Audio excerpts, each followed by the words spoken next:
Innal hamdalillah nahmaduhu wa nasta'inuhu wa nastaghfiruh wa na'udzu billahi min shururi anfusina wa sayyiati a'malina. May yahdihillahu fala mudilla lahu wa man yudlil fala hadiya lahu. Asyhadu an la ilaha illallah wahdahu la syarika lahu wa anna Muhammadan abduhu wa rasuluhu alladzi la nabiyya ba'dahu amma ba'du. Lewat iman rahimakumullah, pamilinggal struktur ayat nu tos dibahas kurang sadayana, kita masih nerangkeun berkaitan sareng bab talak, bab pernikahan, haid, kemudian juga hubungan suami istri kadina kana dihar talak ilah. Nah di 238 itu tiba-tiba Allah Subhanahu wa taala menerangkan tentang perintah untuk menjaga sholat 238, 239. Padahal di ayat selanjutnya masih bab talak, tentu tentang orang yang ditinggal mati oleh suaminya dan iddah yang harus ditunggunya. Kemudian juga kewajiban untuk mut'ah. Nah ini jadi pertanyaan, kaitannya apa sebenarnya antara perintah menjaga sholat jeung bab talak gitu. Ini para ulama mempunyai pendapat menghubungkan kaitan antara sholat dengan perkara talak, tapi pada dasarnya Al-Quran itu adalah kitab yang bukan pelajaran. Jadi anu kudu nyambung temana ieu jeung sajabina tidak. Al-Quran itu adalah kitab pengajaran dan peringatan. Makanya ketika tidak ada yang secara jelas berkaitan atau berhubungan, itu tidak jadi persoalan sebenarnya. Walaupun para ulama berpikir dan mengambil ibrah sebenarnya apa hubungan. Salah satu pendapat yang mengatakan bahwa di antara hubungannya, bahwa orang-orang yang mengalami dinamika dan problematika rumah tangga seperti talak, rujuk, iddah, kemudian menikah lagi, itu mengalami dinamika kehidupan yang begitu bergejolak. Dan terkadang perkara yang memberatkan bergejolak itu melalaikan dari perintah untuk sholat. Anu justru sebenarnya mah ketika kita dilanda masalah itu kudu leuwih nyepeng, leuwih pageuh, leuwih deket ke Allah, dan caranya adalah yang terbaik dengan sholat. Nah Allah memperingatkan tentang dugikeun ka masalah kehidupan sepelik, sesulit, serumit apapun, itu melalaikan kamu dari kewajiban untuk sholat. Makanya kata Allah dimulainya dengan kalimat hafizu, jagalah oleh kalian, hafidus sholawati was sholatil wusto, jagalah oleh kalian itu sholat dan juga terutama sholat yang pertengahan. Kalimat hafizu itu isi fi'il amr dari kalimat hafidho. Hafidho itu artinya menjaga. Orang diartoskeun nyata mengingat, menghafal.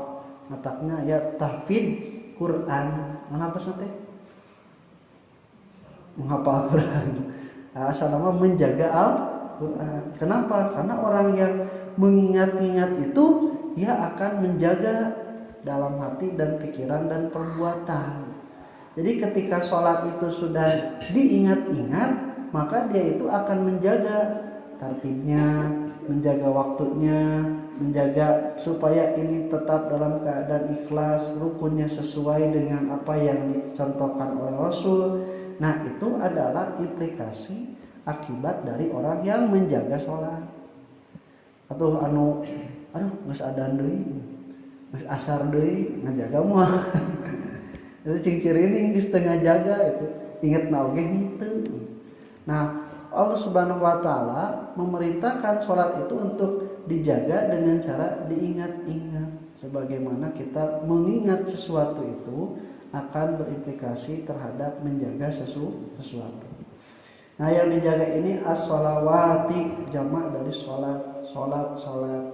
Ini sifatnya umum, baik itu sholat yang hukumnya wajib, yang 5 waktu, ataupun juga sholat sunat. Kenapa? Karena ketika sholat itu dijaga, maka konsekuensinya Allah Subhanahu wa taala lah yang akan menjaga kita. Contoh seperti dalam hadis riwayat Anas ketika mengatakan ihfadillah yafadka. Jagalah Allah, maka Allah akan menjagamu. Menjaga Allah itu bukan dalam artian kudu ngajaga zatnya, tetapi menjaga, mengingat, mengamalkan, melaksanakan perintahnya. Dan sholat adalah salah satu perintah pokok di dalam Islam. Jadi kalau misalnya kita menjaga sholat, berarti kita juga akan dijaga oleh Allah Subhanahu wa ta'ala. Ini ibarat orang yang selalu mengingat terhadap aturan, terhadap SOP, terhadap suatu ketentuan atau instruksi dalam suatu pekerjaan, maka konsekuensinya ketika orang yang menjaga ini akan dilindungi karena dia sudah melakukan sesuai SOP, sesuai instruksi, sesuai perintah. Tapi kalau misalnya orang tidak sesuai instruksi, tidak sesuai SOP, ketika dia ada penyelewengan, penyimpangan, baik sengaja ataupun tidak disengaja, ini tidak ada konsekuensi untuk menjaga balik. Atau pengertian yang akan menjaga kalian itu bukan Allah, tetapi sholatnya itu sendiri. Nah, sholatnya sendiri. Kenapa? Karena sholat ini akan menjaga manusia dari kelalaian, kehilapan di dunia. Kemudian juga akan menjaga manusia nanti di akhirat. Syafi'an di ashabiha. Dia akan menjadi memberikan syafaat untuk orang yang suka melaksanakannya. Bahkan Allah Subhanahu wa taala mengharamkan anggota badan yang dilakukan atau terkena atau melakukan waktu sholat, ketika sujud, ketika berwudu, itu bagian tubuhnya itu diharamkan api neraka menyentuhnya untuk anggota badan yang biasa digunakan untuk sholat. Lain hartina nu dipake sholat teh misalna ta'ar, panangan, anu beuteung manteun teu kabehanana maksudna teh. Jadi jalma itu akan kajaga ku sholatna sabab manehana ge ngaja sholat.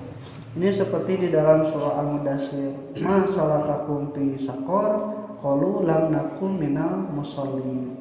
Apa yang menyebabkan kalian masuk ke neraka sakor? Kami tidak pernah melakukan sholat. Bukan termasuk orang yang menjaga, membiasakan sholat. Atau juga ikhwatimah rahimakumullah, karena bentuk perintahnya dalam jamak hafizu, berarti ini juga perintah untuk menjaga sholat secara berjamaah, saling mengingatkan, saling berjamaah, sehingga orang per orang itu akan menjaga dan mengingatkan seseorang dalam sholatnya. Kita sholat can, yuk orang sholat. Nah itu juga sama bentuk pelaksanaan dari hafidu, silih ingatan karena masalah sholat. Teka bayang dalam suatu kaum orang-orangnya sudah lalai dalam masalah mengingatkan sholat sehari-hari we. Dia nu disebatkeun surat Maryam nya. Wa khalafa min ba'dihim khalfun adau sholata wattaba'u syahawat. Nanti akan ada orang generasi yang mengganti orang-orang yang menyia-nyiakan sholat dan juga mengikuti syahwat. Nah, ikhwatimah rahimakumullah, kemudian ada bentuk tansis, penghususan atau pengutamaan wassalatil wusta, dan sholat yang pertengahan. Para ulama juga berbeda pendapat dengan yang dimaksud dengan sholat wusta, karena patokan yang dijadikannya apa. Kalau pertama sholat itu sholat apa? Terus beda. Jadi sholat pertama dalam sehari semalam itu sholat apa? Tuh ya subuh, lamun subuh berarti subuh, duhur, asar, maghrib, isya. Nu tengahna naon? Asar.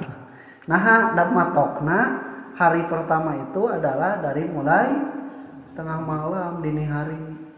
Padahal di Islam itu hari pertama itu berganti iraha maghrib, matakna urang ningali nungguan hilal. Tapi lamun maghrib, isya, subuh, duhur, asar. Non tengahna subuh. Jadi pendapatnya juga berbeda. Ada juga yang mengatakan bahwa pertengahan hari itu adalah tengah hari, yaitu jam 12 siang kalau dipatok kepada pertengahan hari.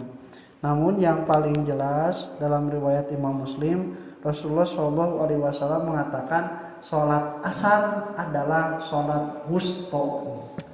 Jadi sholat asar itu adalah sholat wusto. Artinya orang harus punya perhatian lebih terhadap sholat asar. Sebab nu kagok eta biasa. Ya, anu kararaso saeutik teh sapna iraha asar.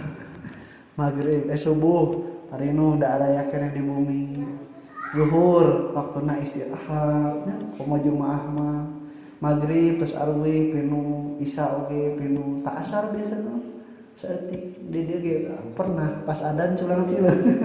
Teu aya batur, eta kamari pas lebaran. Jadi ikhwatimah rahimakumullah, ini yang harus dijaga. Bahkan kata Rasul, siapa yang terlewatkan sholat asar, maka dia seperti terputus semua amalan dalam satu hari satu malamnya. Saking berharganya, saking harus diperhatikannya sholat asar.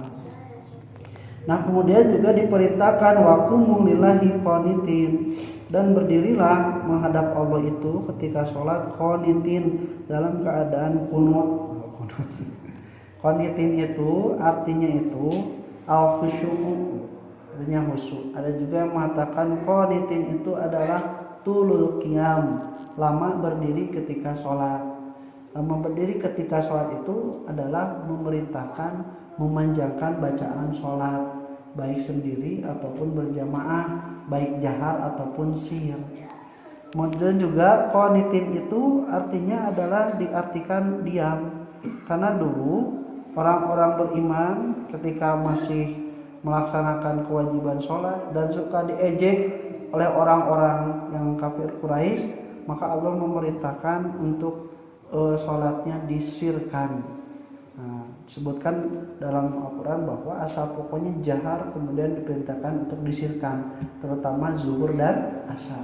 Makanya di satu riwayat ditemukan Nabi sholat zuhur atau asar itu menjaharkan, itu diperbolehkan untuk ta'alum, untuk mengajarkan. Nah ikhwati iman rahimakumullah, baik perintah menjaganya ataupun juga perintah untuk khusyuk, untuk taat tunduk dalam melaksanakan ibadah sholat itu adalah perintah yang berkaitan dengan bagaimana manusia itu berkomunikasi, selalu terhubung, terkoneksi dengan Allah Subhanahu wa Ta'ala. Maka sholat adalah salah satu bentuk silatun bainal abdi wa rabbihi, adalah bentuk komunikasi antara seorang hamba dengan Tuhannya. Insyaallah kita lanjutkan. Aku qouli hada wassalamualaikum warahmatullahi wabarakatuh.